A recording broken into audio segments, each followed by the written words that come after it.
క్రైస్తవులు పని పాటు లేక తిరిగేవాళ్ళు కాదయ్యా. ఈ సమాజ శ్రేయస్సును కోరేవాళ్ళు, ఈ సమాజంలో మంచిని ప్రబోధించడానికి వెళుతున్న వారు. ఏంటా మంచి? ఇదిగో ఇదే. ఏమనుంది? మనుషులందరి ఎడల, బైబిల్లో ఉన్న మాటలు, మనుషులందరి ఎడల ఎల్లప్పుడూ మేలైన దానిని అనుసరించి, మంచిని అనుసరించి నడుచుకోండి, మంచిని చెయ్యండి అని చెబుతుంది. మన నాయకుడు ఎలాంటి వాడండి?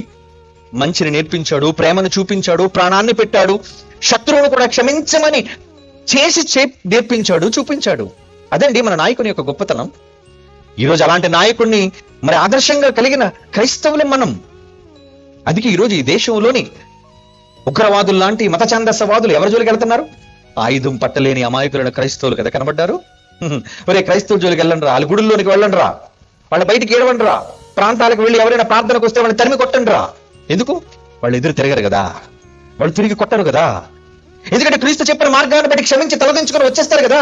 అందుకే కదా నువ్వు హీరో అనుకుంటున్నావు, అందుకే కదా నువ్వు వస్తాదు అనుకుంటున్నావు, అందుకే కదా నువ్వు దాదా అనుకుంటున్నావు. ఏది? ఒక్కసారి ఇస్లాం సోదరుల దగ్గరికి వెళ్ళాలి, మసీదుల్లోకి వెళ్ళి చేసి చూడాలా? నువ్వు లోనికి వెళ్ళడమే కానీ బయటికి రావడం ఉండదు.